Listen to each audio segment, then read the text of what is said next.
Hello, everyone. I'm back. I had a good trip. Thank you for being patient with me, and I'm sorry that I missed the stream yesterday.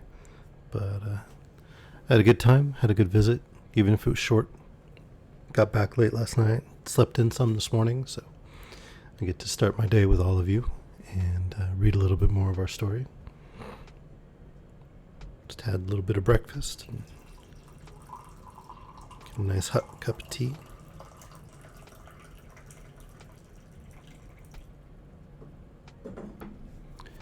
Read an awesome book. Gotten a lot of people messaging about the book in all caps. I love that book. Tell me how excited that I'm actually reading Black Beauty for all of you. So I hope everyone here likes it. I have been warned though that there's heartbreak ahead. So we'll see. I read it when I was young, but it's been a great many years, and I have to admit I don't remember a whole lot about it. I remember it being good, but that's really about it. So it's almost like I'm reading it for the first time again with you. I'm glad you like it, Sparky, and I'm glad you're here. I wasn't sure how many of my regulars would be able to make a kind of surprise off night, although I did announce it on the stream 2 days ago. But yeah, wonder, I haven't even looked at how many views the VOD got on that one. Let's check it out real quick.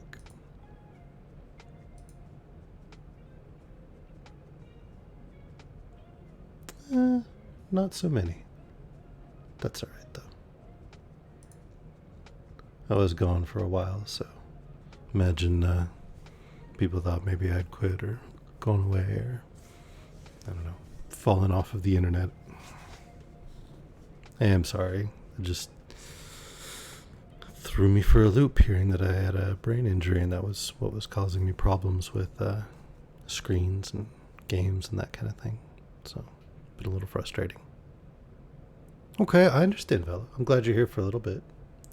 I did find a new game that I'm thinking about streaming. I think I can probably do it without getting ill. It's kind of a horror game, but it's cute too. It's called Little Nightmares 2 on Steam. I think I'm going to pick it up and stream it. But it's pretty adorable. It's a couple of children wandering through a dark world that's kind of a horrific caricature of like the real world and the threats that face children, but without the protection of a parent or guardian. I thought it looked pretty adorable, but I also like funny, weird things too. So, we'll see. We'll see if it's any good. Have you played it, Vela?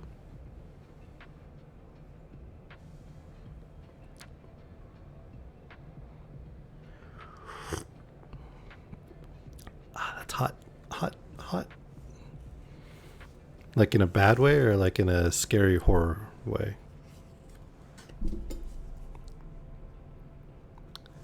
I mean, to be fair, Vela, I've gamed with you, and that threshold to get you to shriek is maybe not the highest. Just saying.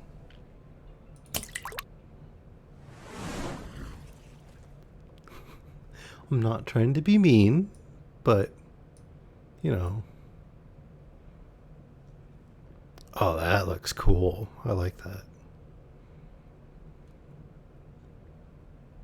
That looks really cool. I mean, the Sisyphus.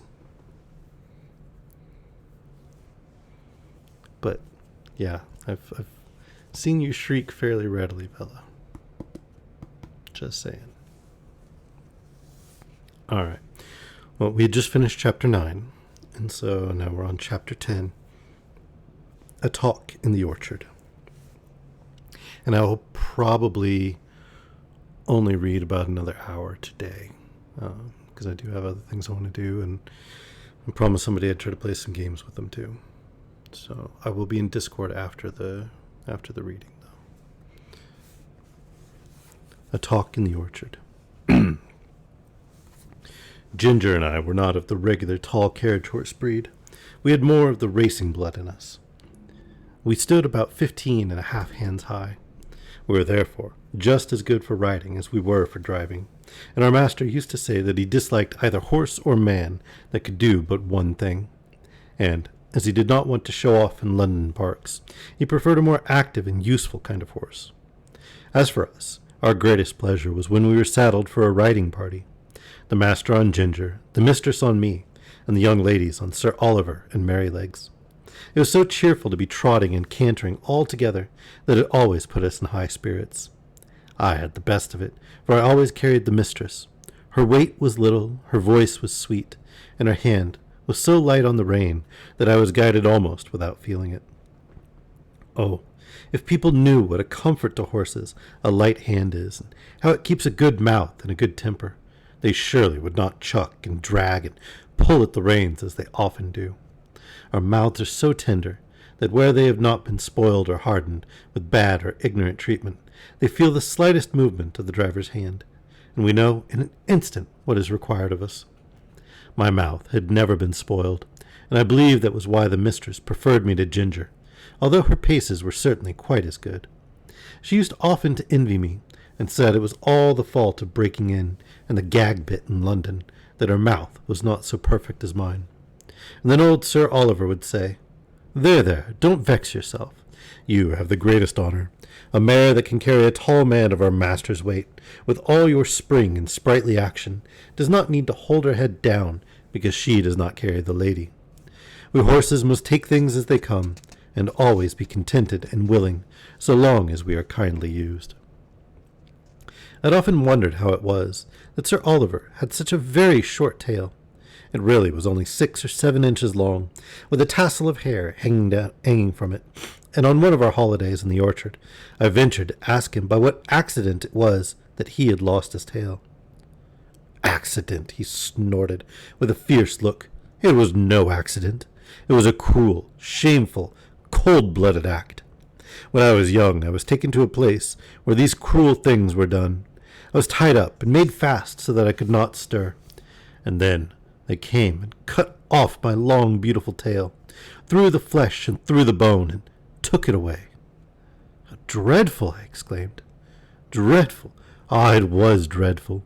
But it was not only the pain, though that was terrible, and lasted a long time. It was not only the indignity of having my best ornament taken from me, though that was bad, but it was this. How could I ever brush the flies off my sides and my hind legs any more? You who have tails just whisk the flies off without thinking about it, and you can't tell what a torment it is to have them settle upon you and sting and have nothing in the world to lash them off with. I tell you, it is a lifelong wrong and a lifelong loss. But thank heaven they don't do it now." "What did they do it for then?" said Ginger. "For fashion," said the old horse, with a stamp of his foot. "For fashion, if you know what that means. There was not a well-bred young horse in my time that had not had his tail docked in that shameful way, just as if the good God that made us did not know what we wanted and what looked best." "I suppose it is fashion that makes them strap our heads up with those horrid bits that I was tortured with in London," said Ginger. "Of course it is," said he. "To my mind, fashion is one of the wickedest things in the world. Now look, for instance, at the way they serve dogs, cutting off their tails to make them look plucky, and shearing up their pretty little ears to a point to make them look sharp, forsooth. I had a dear friend once, a brown terrier, Skye they called her, who was so fond of me that she would never sleep out of my stall. She made her bed under the manger, and there she had a litter of 5, as pretty little puppies as need be. None were drowned, for they were a valuable kind, and how pleased she was with them. And when they got their eyes open and crawled about, it was a real pretty sight. But one day the man came and took them all away. I thought he might be afraid I should tread upon them, but it was not so. In the evening poor Skye brought them back again, one by one in her mouth. Not the happy little things that they were, but bleeding and crying pitifully. They had all had a piece of their tails cut off, and the soft flap of their pretty little ears was cut quite off. How their mother licked them, and how troubled she was, poor thing! I never forgot it. They healed in time, and they forgot the pain, but the nice soft flap that of course was intended to protect the delicate part of their ears from dust and injury was gone forever. Why don't they cut their own children's ears into points to make them look sharp? Why don't they cut the end off their noses to make them look plucky? One would be just as sensible as the other. What right have they to torment and disfigure God's creatures? Sir Oliver, though he was so gentle, was a fiery old fellow, and what he said was all so new to me and so dreadful that I found a bitter feeling toward men rise up in my mind that I had never had before. Of course Ginger was much excited. She flung up her head with flashing eyes and distended nostrils, declaring that men were both brutes and blockheads. "Who talks about blockheads?" said Merrylegs, who just came up from the old apple tree, where he had been rubbing himself against the low branch. "Who talks about blockheads? I believe that is a bad word." "Bad words were made for bad things," said Ginger, and she told him what Sir Oliver had said. "It is all true," said Merrylegs sadly, "and I have seen that about the dogs over and over again where I lived first. But we won't talk about that here. You know that Master and John and James are always good to us, and talking against men in such a place as this doesn't seem fair or grateful. And you know there are good masters and good grooms besides ours, though of course ours are the best." This wise speech of good little Merrylegs, which we knew was quite true, cooled us all down, especially Sir Oliver, who was dearly fond of his master, and to turn the subject I said, "Can anyone tell me the use of blinkers?" "No," said Sir Oliver shortly, "because they are no use." "They are supposed," said Justice in his calm way, "to prevent horses from shying and starting, and getting so frightened as to cause accidents." "Then what is the reason they do not put them on riding horses, especially on ladies' horses?" said I. "There is no reason at all," said he quietly, "except the fashion. They say that a horse would be so frightened to see the wheels of his own cart or carriage coming behind him that he would be sure to run away, though of course when he is ridden he sees them all about him if the streets are crowded. I admit they do sometimes come too close to be pleasant, but we don't run away. We are used to it and understand it, and if we had never blinkers put on, we should never want them. We should see what was there, and know what was what, and be much less frightened than by only seeing bits of things that we can't understand." Of course, there may be some nervous horses who may have been hurt or frightened when they were young, and may be the better for them, but as I never was nervous, I can't judge. "I consider," said Sir Oliver, "that blinkers are dangerous things in the night.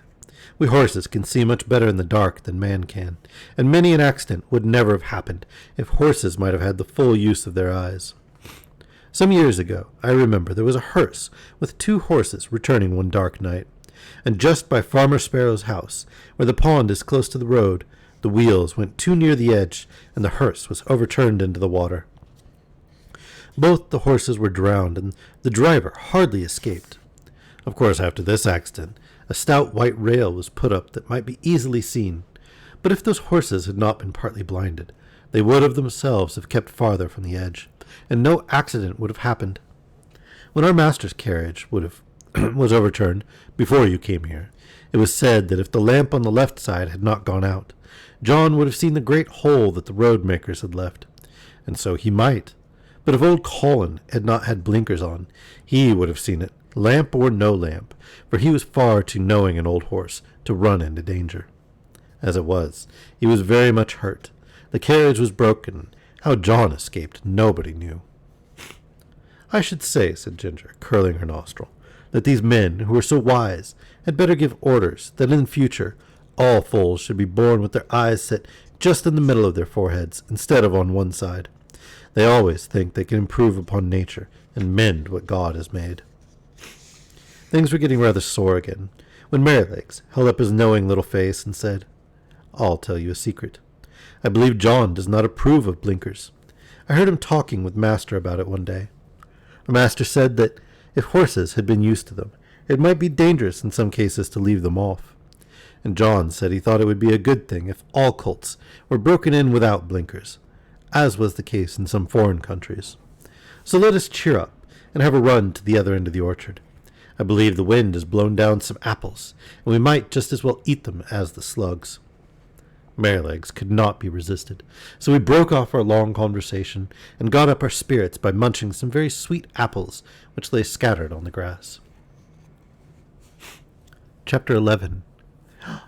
It's a random! Hey, welcome! I'm glad you're here. Glad you could make it. Chapter 11. Plain Speaking. The longer I lived at Birtwick, the more proud and happy I felt at having such a place. Our master and mistress were respected and beloved by all who knew them. They were good and kind to everybody and everything, not only men and women, but horses and donkeys, dogs and cats, cattle and birds. There was no oppressed or ill-used creature that had not a friend in them, and their servants took the same tone. If any of the village children were known to treat any creature cruelly, they soon heard about it from the hall. The squire and Farmer Gray had worked together, as they said, for more than 20 years, to get bearing reins on the cart horses done away with, and in our parts you seldom saw them. But sometimes, if mistress met a heavily laden horse, with his head strained up, she would stop the carriage and get out and reason with the driver in her sweet, serious voice, and try to show him how foolish and cruel it was. I don't think any man could withstand our mistress. I wish all ladies were like her. Our master, too, used to come down very heavy sometimes. I remember he was riding me toward home one morning, when we saw a powerful man driving toward us in a light pony chaise, with a beautiful little bay pony with slender legs and a high-bred, sensitive head and face. Just as he came to the park gates, the little thing turned toward them. The man, without word or warning, wrenched the creature's head round with such a force and suddenness that he nearly threw it on its haunches. Recovering itself, it was going on when he began to lash it furiously. The pony plunged forward, but the strong, heavy hand held the pretty creature back with force almost enough to break its jaw, whilst the whip still cut into him. It was a dreadful sight to me, for I knew what fearful pain it gave that delicate little mouth.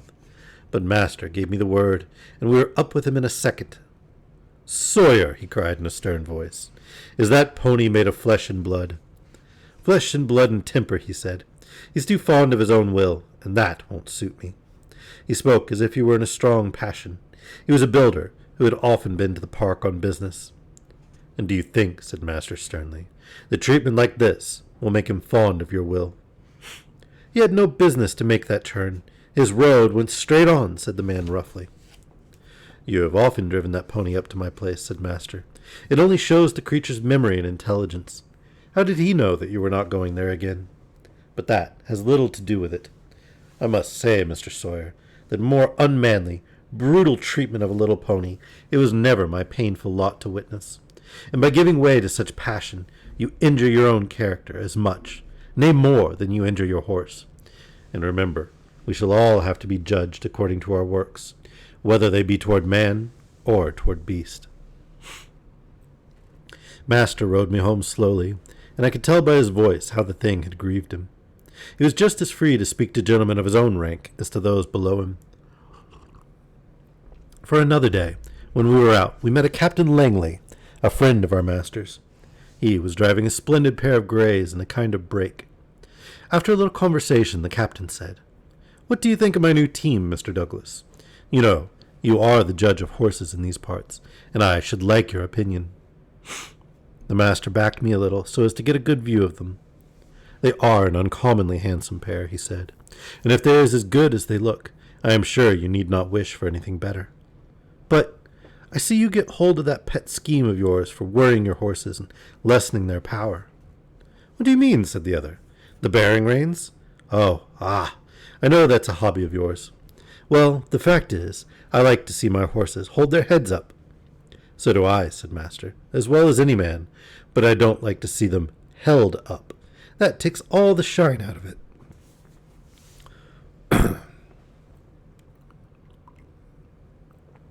Sorry. "Now, you are a military man, Langley, and no doubt like to see your regiment look well on parade. Heads up and all that. But you would not take much credit for your drill if all your men had their heads tied to a backboard. It might not be much harm on parade, except to worry and fatigue them. But how would it be in a bayonet charge against the enemy, when they want the free use of every muscle and all their strength thrown forward? I would not give much for their chance of victory. And it is just the same with horses. You fret and worry their tempers and decrease their power. It will not let them throw their weight against their work, and so they have to do too much with their joints and muscles. And of course it wears them up faster. You may depend upon it.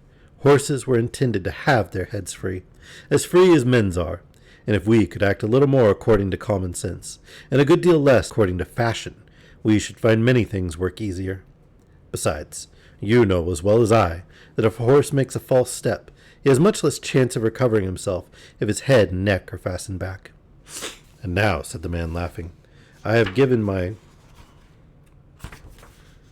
hobby a good trot out. Can't you make up your mind to mount him too, Captain? Your example would go a long way. I believe you are right in theory, said the other, and that's rather a hard hit about the soldiers. But, well, I'll think about it. And so they parted. Chapter 12. A Stormy Day. One day, late in the autumn, my master had a long journey to go on business. I was put into the dog cart, and John went with his master. I always liked to go in the dog cart. It was so light, and the high wheels ran along so pleasantly. There had been a great deal of rain, and now the wind was very high, and blew the dry leaves across the road in a shower. We went along merrily till we came to the toll bar and the low wooden bridge. The river banks were rather high, and the bridge, instead of rising, went across just level, so in the middle, if the river was full, the water would be nearly up to the woodwork and planks. But, as there were good substantial rails on each side, people did not mind it. The man at the gate said the river was rising fast, and he feared it would be a bad night. Many of the meadows were under water, and in one low part of the road, the water was halfway up to my knees. The bottom was good, and master drove gently, so it was no matter. When we got to the town, of course I had a good bait, but as the master's business engaged him a long time, we did not start for home till rather late in the afternoon. The wind was then much higher, and I heard the master say to John he had never been out in such a storm. And so I thought, as we went along the skirts of the wood, where the great branches were swaying about like twigs, and the rushing sound was terrible. I wish we were well out of this wood, said my master. Yes, sir, said John. It would be rather awkward if one of these branches came down upon us. The words were scarcely out of his mouth when there was a groan and a crack and a splitting sound, and tearing, crashing, down among the other trees came an oak torn up by the roots, and it fell right across the road just before us. I will never say I was not frightened, for I was. I stopped still, and I believe I trembled. Of course, I did not turn round or run away. I was not brought up to that. John jumped out, and was in a moment at my head. That was a very near touch, said my master. What's to be done now? Well, sir, we can't drive over that tree, nor yet get round it. There will be nothing for it but to go back to the 4 crossways, and that will be a good 6 miles before we get round to the wooden bridge again. It will make us late, but the horse is fresh. So back we went and round by the crossroads, but by the time we got to the bridge, it was very nearly dark. We could just see that the water was over the middle of it, but as that happened sometimes when the floods were out, master did not stop. We were going along at a good pace, but the moment my feet touched the first part of the bridge, I felt sure there was something wrong. I dare not go forward, and I made a dead stop. Go on, Beauty, said my master, and he gave me a touch with the whip, but I dare not stir. He gave me a sharp cut. I jumped, but I dare not go forward. There's something wrong, sir, said John, and he sprang out of the dog-cart and came to my head and looked all about. He tried to lead me forward. Come on, Beauty, what's the matter? Of course I could not tell him, but I knew very well that the bridge was not safe. Just then, the man at the toll-gate on the other side ran out of the house, tossing a torch about like one mad. Oi, oi, oi, hallo, stop, he cried. What's the matter? Shouted my master. The bridge is broken in the middle, and part of it is carried away. If you come on, you'll be into the river. Thank God, said my master. You beauty, said John, and took the bridle, and gently turned me round to the right-hand road by the riverside. The sun had set some time. The wind seemed to have lulled off after that furious blast which tore up the tree. It grew darker and darker, stiller and stiller. I trotted quietly along, the wheels hardly making a sound on the soft road. For a good while neither Master nor John spoke, and then Master began in a serious voice. I could not understand much of what they said, but I found they thought if I had gone on as the Master wanted me, most likely the bridge would have given way under us, and horse, chaise, master, and man would have fallen into the river. And as the current was flowing very strongly, and there was no light and no help at hand, it was more than likely we should have all been drowned. Master said God had given men reason, by which they could find out things for themselves, but he had given animals knowledge which did not depend on reason, and which was much more prompt and perfect in its way, and by which they had often saved the lives of men. John had many stories to tell of dogs and horses, and the wonderful things they had done.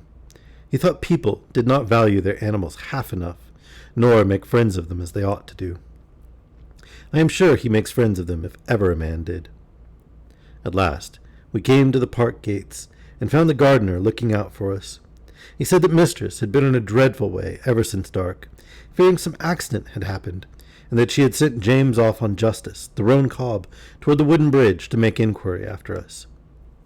We saw a light at the hall door and at the upper windows, and as we came up, mistress ran out, saying, "Are you really safe, my dear? Oh, I've been so anxious, fancying all sorts of things. Have you had no accident?"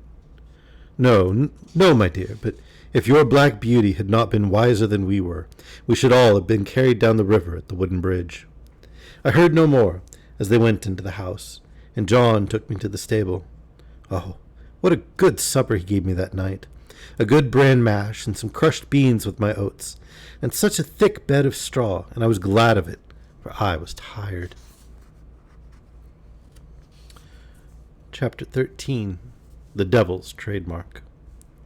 One day, when John and I had been out on some business of our master's, and were returning gently on a long straight road, at some distance we saw a boy trying to leap a pony over a gate. The pony would not take the leap, and the boy cut him with the whip, but he only turned off on one side. He whipped him again, but the pony turned off on the other side. Then the boy got off and gave him a hard thrashing, and knocked him about the head. Then he got up and tried to make him leap the gate, kicking him all the time shamefully, but still the pony refused. When we were nearly at the spot, the pony put down his head and threw up his heels, and sent the boy neatly over into a broad, quickset hedge, and with the rein dangling from his head, he set off home at a full gallop. John laughed out quite loud. "Served him right," he said. "Oh, oh, oh," cried the boy, as he struggled about amongst the thorns. "I say, come and help me out." "Thank you," said John, "but I think you are quite in the right place, and maybe a little scratching will teach you not to leap a pony over a gate that is too high for him." And so with that John rode off. "It may be," said he to himself, "that young fellow is a liar as well as a cruel one. We'll just go home by Farmer Bushby's, Beauty, and then if anybody wants to know, you and I can tell him, you see." So we turned off to the right, and soon came up to the stackyard, and within sight of the house. The farmer was hurrying out into the road, and his wife was standing at the gate, looking very frightened. "Have you seen my boy?" said Mr. Bushby, as we came up. "He went out an hour ago on my black pony, and the creature has just come back without a rider." "I should think, sir," said John, "he had better be without a rider, unless he can be ridden properly." "What do you mean?" said the farmer. "Well, sir, I saw your son whipping and kicking and knocking that good little pony about shamefully, because he would not leap a gate that was too high for him. The pony behaved well, sir, and showed no vice, but at the last he just threw up his heels and tipped the young gentleman into the thorn hedge. He wanted me to help him out, but I hope you will excuse me, sir. I did not feel inclined to do so. There's no bones broken, sir. He'll only get a few scratches. I love horses, and it roils me to see them badly used. It is a bad plan to aggravate an animal till he uses his heels. The first time is not always the last." During this time the mother began to cry. "Oh, my poor Bill! I must go and meet him. He must be hurt." "You had better go into the house, wife," said the farmer. "Bill wants a lesson about this, and I must see that he gets it. This is not the first time, nor the second, that he has ill-used that pony, and I shall stop it. I'm much obliged to you, Manly. Good evening." So we went on, John chuckling all the way home. Then he told James about it, who laughed and said, "Serve him right. I knew that boy at school. He took great airs on himself because he was a farmer's son. He used to swagger about and bully the little boys. Of course, we elder ones would not have any of that nonsense, and let him know that in the school and the playground, farmers' sons and laborers' sons were all alike. I will remember one day, just before afternoon school, I found him at the large window, catching flies and pulling off their wings. He did not see me, and I gave him a box on the ears that laid him sprawling on the floor. Well, angry as I was almost frightened. He roared and bellowed in such a style. The boys rushed in from the playground, and the master ran in from the road to see who was being murdered. Of course I said fair and square at once what I had done, and why. Then I showed the master the poor flies, some crushed, and some crawling about helpless, and I showed him the wings on the window-sill. I never saw him so angry before, but as Bill was still howling and whining, like the coward that he was, he did not give him any more punishment of that kind, but set him up on a stool for the rest of the afternoon, and said that he should not go out to play for that week. Then he talked to all the boys very seriously about cruelty, and said how hard-hearted and cowardly it was to hurt the weak and helpless. But what stuck in my mind was this. He said that cruelty was the devil's own trademark, and if we saw anyone who took pleasure in cruelty, we might know who he belonged to, for the devil was a murderer from the beginning and a tormentor to the end. On the other hand, where we saw people who loved their neighbors and were kind to man and beast, we might know that was God's mark, for God is love. Your master never taught you a truer thing, said John. There is no religion without love, and people may talk as much as they like about their religion, but if it does not teach them to be good and kind to man and beast, it is all a sham, James, and it won't stand when things come to be turned inside out and put down for what they are.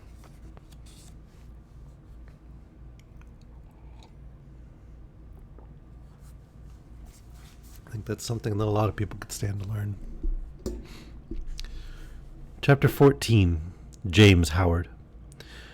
One morning, early in December, John had just led me into my box after my daily exercise and was strapping my cloth on, and James was coming in from the corn chamber with some oats when the master came into the stable.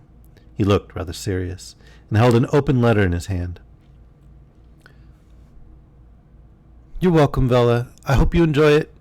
Have a good night. Tell little dude I said good night. He looked rather serious and held an open letter in his hand. John fastened the door of my box, touched his cap, and waited for orders. Good morning, John, said the master. I want to know if you have any complaint to make of James. Complaint, sir? No, sir. Is he industrious at his work and respectful to you? Yes, sir, always. You never find he slights his work when your back is turned? Never, sir. That's well, but I must put another question. Have you any reason to suspect that when he goes out with the horses to exercise them, or to take a message, he stops about talking to his acquaintances, or goes into houses where he has no business, leaving the horses outside? No, sir, certainly not. And if anybody has been saying that about James, I don't believe it, and I don't mean to believe it unless I have it fairly proved before witnesses. It's not for me to say who has been trying to take away James's character, but I will say this, sir, that a steadier, pleasanter, honester, smarter young fellow I never had in this stable. I can trust his word, and I can trust his work. He is gentle and clever with the horses, and I would rather have them in his charge than in that of half the young fellows I know in laced hats and liveries. And whoever wants a character of James Howard, said John, with a decided jerk of his head, let them come to John Manley. The master stood all this time grave and attentive, but as John finished his speech, a broad smile spread over his face, and looking kindly across at James, who all this time had stood still at the door, he said, James, my lad, set down the oats and come here. I am very glad to find that John's opinion of your character agrees so exactly with my own. John is a cautious man, he said, with a droll smile, and it is not always easy to get his opinion about people. So I thought if I beat the bush on this side, the birds would fly out, and I should learn what I wanted to know quickly. So now we will come to business. I have a letter from my brother-in-law, Sir Clifford William of Clifford Hall. He wants me to find him a trustworthy young groom, about 20 or 21, who knows his business. His old coachman, who has lived with him 20 years, is getting feeble, and he wants a man to work with him and get into his ways, who would be able, when the old man was pensioned off, to step into his place. He would have 18 shillings a week at first, a stable suit, a driving suit, a bedroom over the coach house, and a boy under him. Sir Clifford is a good master, and if you could get the place, it would be a good start for you. I don't want to part with you, and if you left us, I know John would lose his right hand." "That I should, sir," said John, "but I would not stand in his light for the world." "How old are you, James?" said master.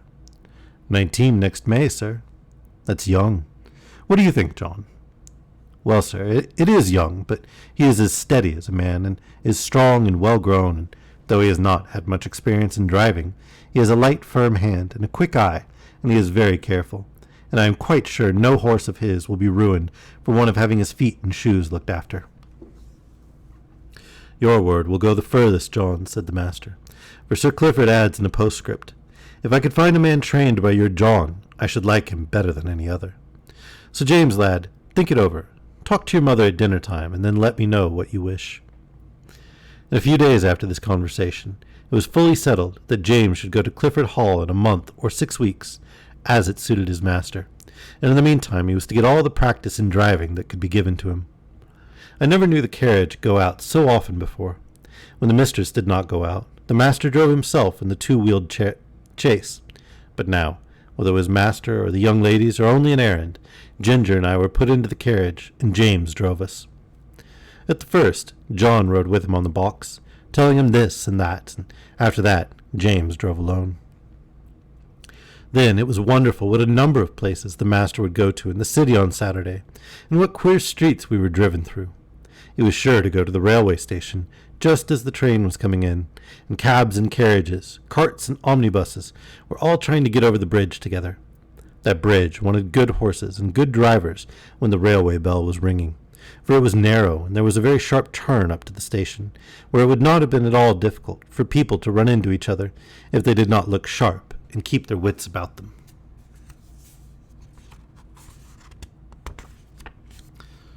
Chapter 15. The Old Ostler. After this, it was decided by my master and mistress to pay a visit to some friends who lived about 46 miles from our home, and James was to drive them. The first day we traveled 32 miles. There were some long, heavy hills, but James drove so carefully and thoughtfully that we were not at all harassed. He never forgot to put on the drag as we went downhill, nor to take it off at the right place. He kept our feet on the smoothest part of the road, and if the uphill was very long, he set the carriage wheels a little across the road so as not to run back, and gave us a breathing. All these little things help a horse very much, particularly if he gets kind words into the bargain. We stopped once or twice on the road, and just as the sun was going down, we reached the town where we were to spend the night. We stopped at the principal hotel, which was in the marketplace. It was a very large one. We drove under an archway into a long yard, at the further end of which were the stables and coach houses. 2 ostlers came to take us out. The head ostler was a pleasant, active little man, with a crooked leg and a yellow-striped waistcoat. I never saw a man unbuckle harness so quickly as he did, and with a pat and a good word he led me to a long stable, with 6 or 8 stalls in it, and 2 or 3 horses. The other man brought Ginger. James stood by whilst we were rubbed down and cleaned. I was never cleaned so lightly and quickly as by that little old man. When he had done, James stepped up and felt me over, as if he thought I could not be thoroughly done, but he found my coat as clean and smooth as silk.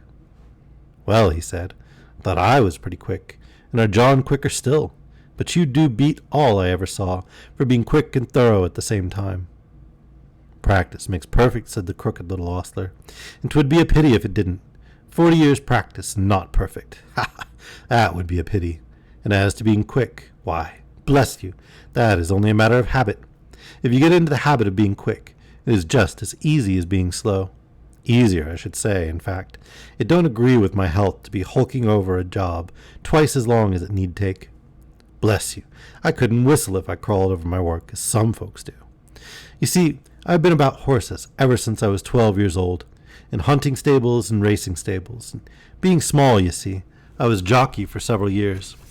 But at the good wood, you see, the turf was very slippery, and my poor larkspur got a fall, and I broke my knee, and so, of course, I was no more use there. But I could not live without horses. Of course I couldn't. So I took to the hotels, and I tell you it is a downright pleasure to handle an animal like this, well-bred, well-mannered, well cared for. Bless you, I can tell how a horse is treated.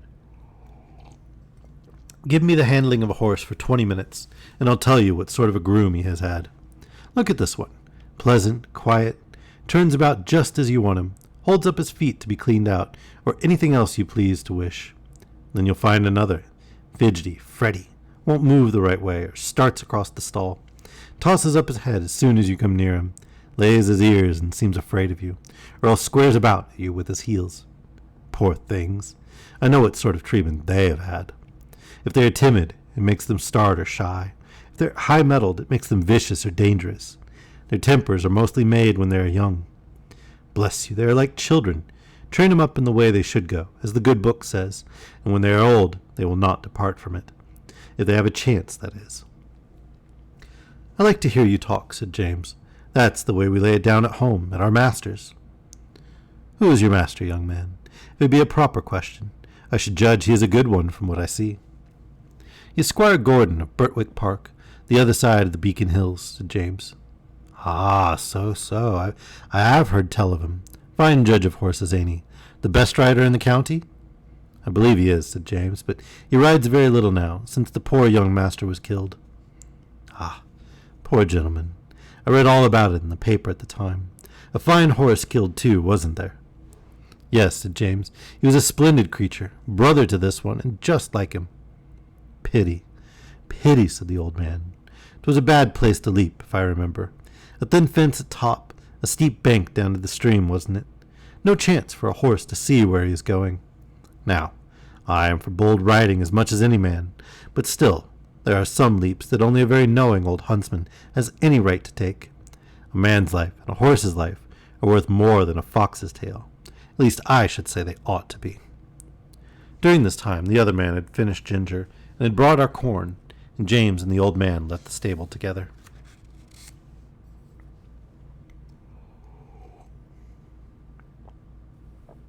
Chapter 16.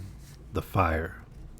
Later on in the evening, a traveler's horse was brought in by the second ostler, and whilst he was cleaning him, a young man with a pipe in his mouth lounged into the stable to gossip. I say, Towler, said the ostler, just run up the ladder into the loft and put some hay down into this horse's rack, will you? Only lay down your pipe. All right, said the other, and went up through the trapdoor, and I heard him step across the floor overhead and put down the hay. James came in to look at us the last thing, and then the door was locked. I cannot say how long I had slept, nor what time in the night it was, but I woke up very uncomfortable, though I hardly knew why. I got up. The air seemed all thick and choking. I heard Ginger coughing, and one of the other horses moved about restlessly. It was quite dark, and I could see nothing, but the stable was full of smoke, and I hardly knew how to breathe. The trapdoor had been left open, and I thought that was the place it came through. I listened, and I heard a soft, rushing sort of noise, and a low crackling and snapping. I did not know what it was, but there was something in the sound so strange that it made me tremble all over. The other horses were now all awake. Some were pulling at their halters, others were stamping. At last I heard steps outside, and the ostler, who had put up the traveler's horse, burst into the stable with a lantern and began to untie the horses and try to lead them out. But he seemed in such a hurry, and so frightened himself, that he frightened me still more. The first horse would not go with him. He tried the second and third. They too would not stir. He came to me next and tried to drag me out of the stall by force. Of course that was no use. He tried us all by turns and then left the stable. No doubt we were very foolish, but danger seemed to be all round, and there was nobody we knew to trust in, and all was strange and uncertain. The fresh air that had come in through the open door made it easier to breathe, but the rushing sound overhead grew louder, and as I looked upward, through the bars of my empty rack, I saw a red light flickering on the wall. Then I heard a cry of fire outside, and the old ostler quietly and quickly came in. He got one horse out and went to another. But the flames were playing round the trapdoor, and the roaring overhead was dreadful. The next thing I heard was James's voice, quiet and cheery as it always was. Come, my beauties, it's time for us to be off, so wake up and come along. I stood nearest the door, so he came to see me first, patting me as he came in. Come, beauty, on with your bridle, my boy. We'll soon be out of this smother. It was on in no time.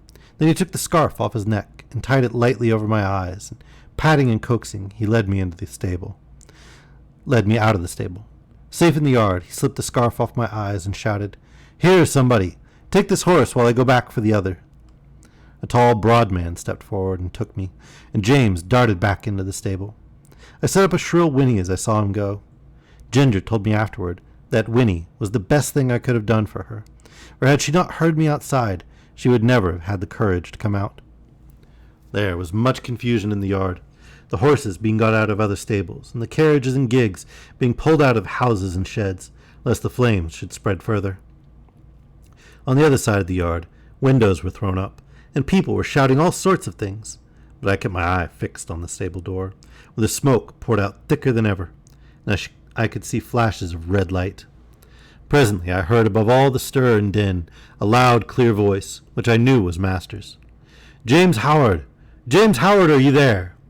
There was no answer, but I heard a crash of something falling in the stable, and the next moment I gave a loud, joyful neigh, for I saw James coming through the smoke, leading Ginger with him.